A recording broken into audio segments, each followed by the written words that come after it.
munene wa polisi va Kenya Douglas Kanja ni wakulu atwaise ukunikeli mwithianu na kuosya matambia mavyuma kimeao maofisa ma polisi alame ukananua la kikucha Albert Ojwang ulone kiwembeni maofisa ma polisi na itina ati wa nidhayo exiseni cha polisi cha Central Musini wa Ilovi. Nindeto sia speaker wa mbunge ya Kate Moses Wetangula vamwena ndongo ingi sia silikali kawindani kalandongo isi vikite sia thini sia mubothi kwa kukilia ikundi sia mwaito na muika ila sia twaigwa iwanzane cha mathau cha chuso mwingia yolo na kila cha idhokwe kitui cha Kate lina musangi ena mauvo.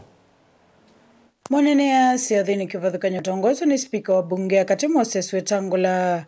Ndongo isi serikali ni seumania vanene kikucha Albert Ojwang na uloku wetatona kueki seseni cha polisi cha Central Musini wa Ilovi. You promised when you are being vetted in parliament that you are going to weed out the small group of unpalatable officers in the force that give the larger good force a bad name.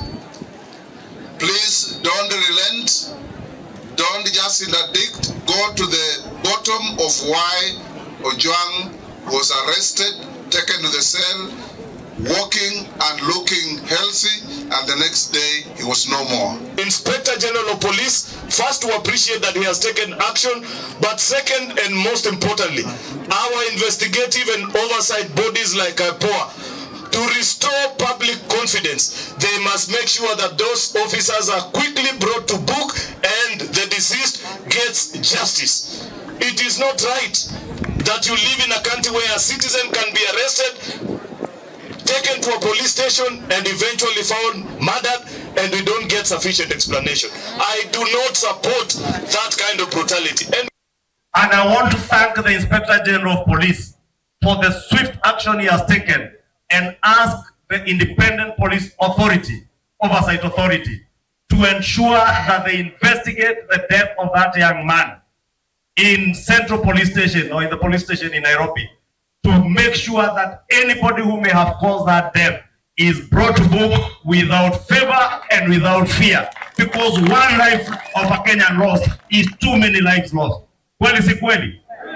Nivala yundongo isi anda movisa alame okono na kiko kiko sawa matambi mavyuma kimiyao. Ati tunaambiwa Albert Ojwang alijitupa kwa ukuta, akagongesha kichwa kwa ukuta mpaka akakufa. Impact ile inahitajika ndio upikishe kichwa kwa ukuta mtu akufe. Sio kidogo. Hata akijigongesha mara moja hawezi kufa. So alijigongesha hakusikia uchungu kwani amejengwa na kichwa ni ya chuma. Akajigongesha tena, akajigongesha mpaka akakufa. Alafu mnasema ati mumeinterdict. Wale officers walikuwa hapo Central Police, wale walihusika. Mimi ningeambia Inspector General, mtu wa kwanza kuinterdict ni yule ambaye jina yake ilikuwa imeandikwa kwa tweet, ambaye ni Deputy Inspector General Langat mwenyewe. Huyo ndio wa kwanza kupewa barua akae kando, si ndio?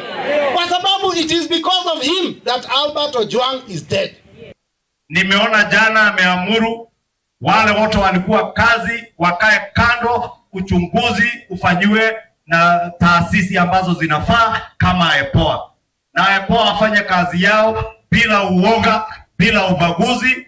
Kama iko mtu amesababisha kifo ya yule kijana ama Mkenya mwingine yoyote, ashikwe apelekwe mahakamani. Taumo kadhi ya matambia la mose wa OCS wa kiseseki onduma na movisa angi yingi maweta kana siko ta ini kwa nangi ya movisa mausese isito na alamedhitwe mawadhu kumaine nzema Kenya unduvaile. Happening to wananchi so that we restore absolute confidence in our police force.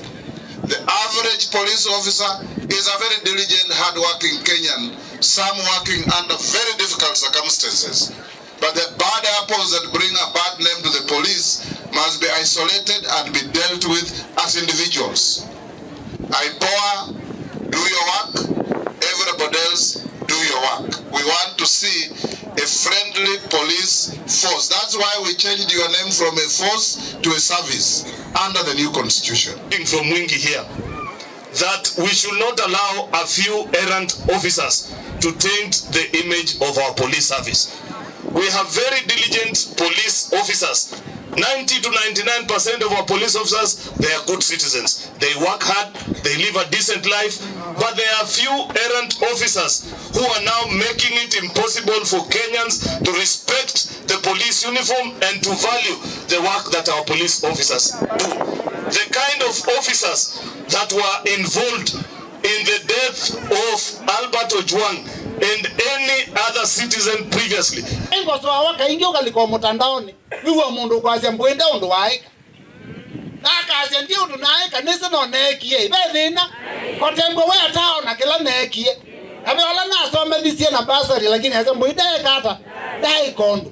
Lakini mwenda umbia mwana andika kana mwenda undoaika nalo maandamano tungaita. Guripoti ya Vlingwa Mauvo kuma kaunti ya Kitui Nilina Musangi.